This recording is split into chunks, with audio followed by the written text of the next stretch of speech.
So now we're starting with section 15.5, and it's talking about applications of triangle congruence. So what we're going to look at now is how we can use triangle congruence to show other things. So the first example is it says, show that the diagonals of a rectangle are congruent. Okay? And so what do I know before I draw my diagonals? What do I know about a rectangle? Well, I know that the opposite sides are equal. And I know that all of the angles have to be 90 degrees. Just by definition of a rectangle. So this is A, B, C, D. Rectangle A, B, C, D. Now on here, I'm not going to make you do a two-sided proof. I'm just going to let you look at what we would use and then tell me what we would use and how we would do it. So here I would have one diagonal. So for this diagonal, let's use the bottom triangle. So this would be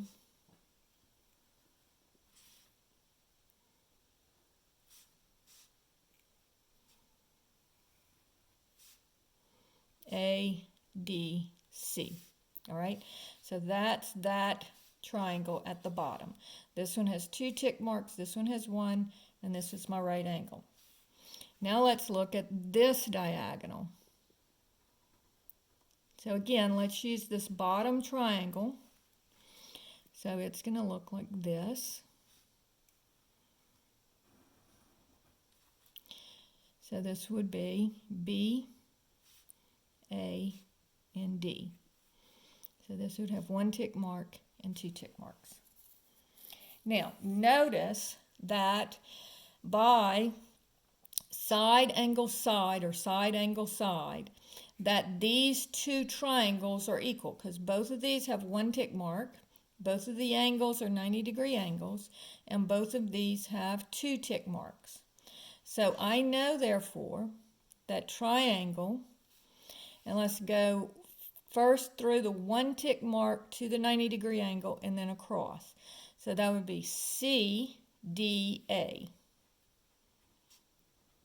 Okay, so triangle CDA would be congruent to triangle, and again, which one corresponds to C and D? Well, that would be B and A, right? Because it has the 1 tick mark.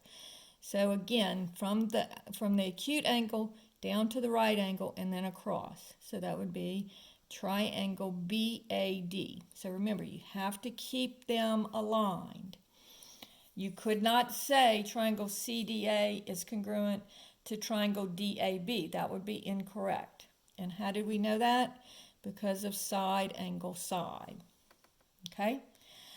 So now I can show that this diagonal is congruent to that diagonal because they're corresponding parts of congruent triangles. So then I would say AC is congruent to BD, and I know that by corresponding parts of congruent triangles. And you can just say CPCT, corresponding parts of congruent triangles. So that's how you do the first problem. Problem number 2 says, show that a parallelogram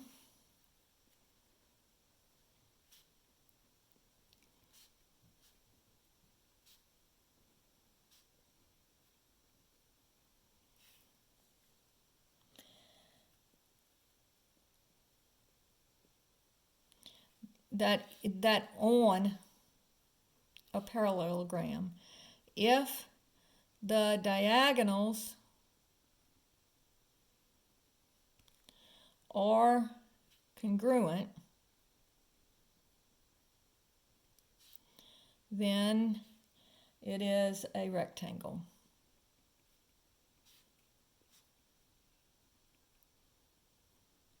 Now, notice on a parallelogram that's not a rectangle, one diagonal is going to be long and the other diagonal will be shorter. So this one's this length, and you can see that this one is much shorter. All right, so I can't really draw it without actually drawing it as a as a rectangle. So let's go ahead and draw it as a rectangle, because that's what we're proving, is that it is a rectangle. All right, so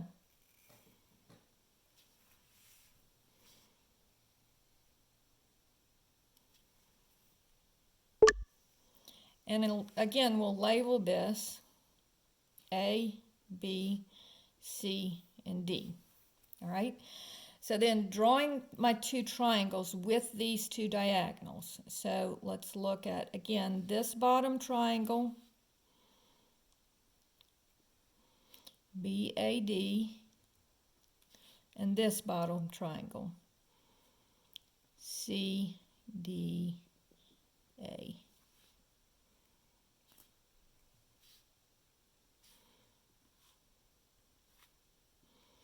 Now, we do know that opposite sides of a parallelogram are always congruent.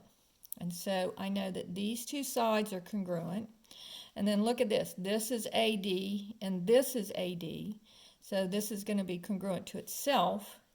And then they're telling me that the diagonals are congruent. So this one would be congruent to this one. So therefore, once again, I know that triangle BAD is congruent to triangle CDA, just like I did up here, but in this case, it's because of side, side, side. So therefore, I know that angle A is going to be congruent to angle D, because of corresponding parts of congruent angles. Triangles. Corresponding parts of congruent triangles. But I also know that angle A here and angle D are supplementary. And so that would mean the measure of angle A plus the measure of angle D would equal 180. And I know that because I know that it's a parallelogram, so that these two lines are parallel. Notice that, well, let's look at it on the triangle. If this is my transversal, this angle and this angle would be corresponding angles, right? And so with that being corresponding angles, that tells you that this angle here and this angle here have to be supplementary. So angle A and measure of angle A and the measure of angle D has to equal to 180, because, and we'll just take a shortcut here, we'll just say because AB is parallel to DC. Okay, and so that tells me that angle A and angle D have to equal 90 degrees, because they're equal and they add up to 180. And so therefore, because the opposite sides are equal and the angles are 90-degree angles, we know that it is a rectangle. So that's problem number 2. Problem number 3 says, show that every rhombus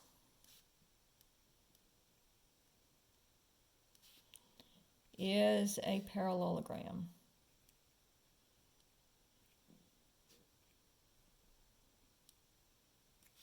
Okay, so first I'm going to just draw a rhombus. Now, what do we know about a rhombus? We know that all the sides are equal. So that's about as good as I'm going to get for a rhombus. So I know that this side is equal to this side, is equal to this side, is equal to this side. Now I know that when we talked about a rhombus, we said it was a parallelogram where all the sides were equal. But here we want to start with just knowing that all the sides are equal, and we want to show that it is a parallelogram.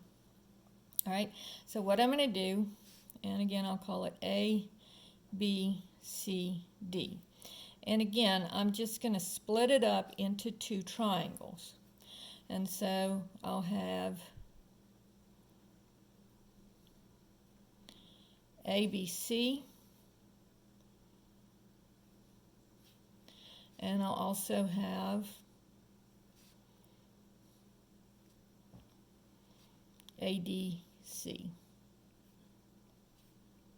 Now I know that this side is congruent to this side, and all of these sides are congruent. But then I also know that this diagonal is congruent to itself.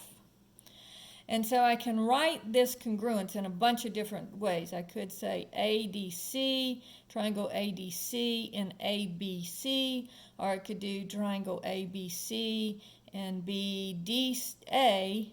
So there's a bunch of different ways I could draw this congruence. But what I'm going to do is I'm going to show that triangle ABC is congruent to triangle, let's see, ABC is congruent to, let me look at it here. What I want to prove is that this angle and this angle, because you see how those are alternate interior angles. So since I started with ABC, I'm going to start with CDA.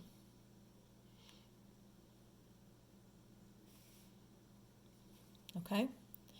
So triangle ABC is congruent to triangle CDA, and that's my side, side, side. And then I know that angle ABC, excuse me, not ABC, triangle CAB is congruent to triangle ACD. And that's by corresponding parts of congruent triangles. And so then I know that AC has to be parallel with AB, not AC, CD, DC. DC is parallel to AB because alternate interior angles are congruent.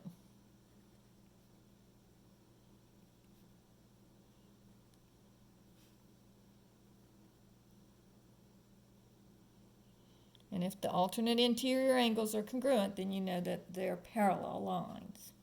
And then I'm going to show that this angle and this angle are congruent, because then that'll show that AD and BC are parallel. So angle, and let's write it correctly, ACB is congruent to CAD. So it's this angle here and this angle here. Oh, I'm sorry, you can't see. So here you want to show that this little angle here is congruent to this angle, because then AD would be parallel to BC because of alternate interior angles. And so I'm going to draw, so ACB, triangle ACB, is going to be congruent to triangle CAD. I mean, not triangle, angle. And that's by corresponding parts of congruent triangles. So therefore, I know that BC is parallel to AD. And again, that's because of alternate interior angles are congruent.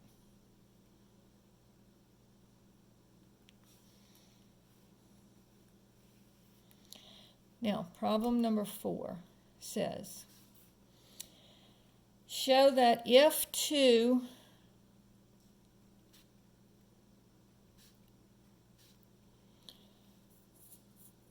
sides of a quadrilateral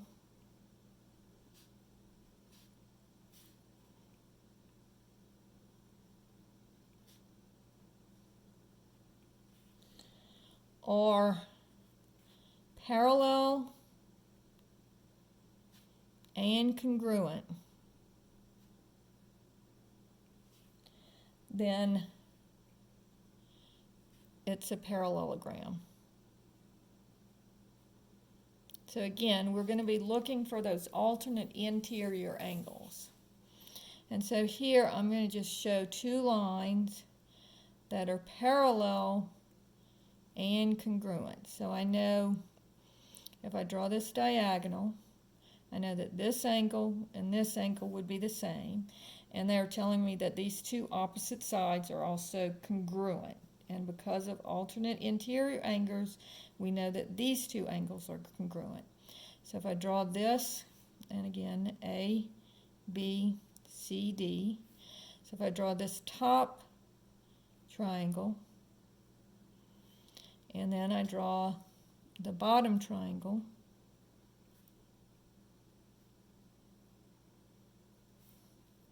so this would be ABC, and this would be ADC. And I know that this angle A is congruent to this angle C. This angle A here is congruent to this angle C here.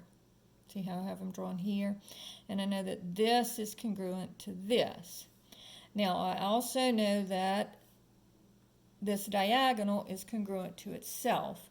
So now I have side, angle, side. So therefore, I know that triangle, all right, so let's look at it. This would be C, let's do ABC. So from starting with the angle that doesn't have the little mark on it. So that would be to the opposite angle and then to the one with the mark, A, B, C. So this would be CDA. Okay? So I know that those two are congruent because of side, angle, side. All right? Now, once I know that, then I know that all the parts of the triangles are congruent. So to prove that this is a parallelogram, I already know that these two lines are parallel, so now I have to show that these two lines are parallel, okay? And so that means that I want to show that this angle and this angle are congruent. So angle BAC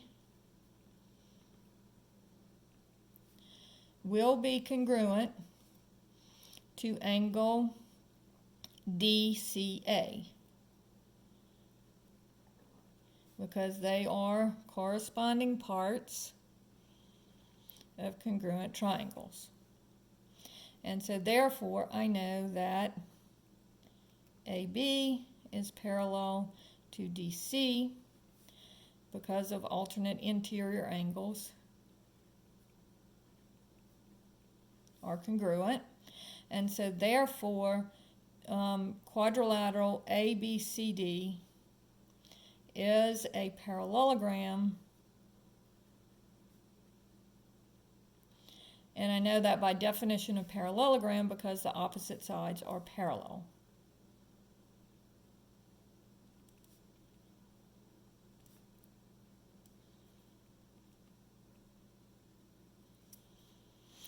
So I'm going to go ahead and stop the tape here, and then we'll finish up this on another video.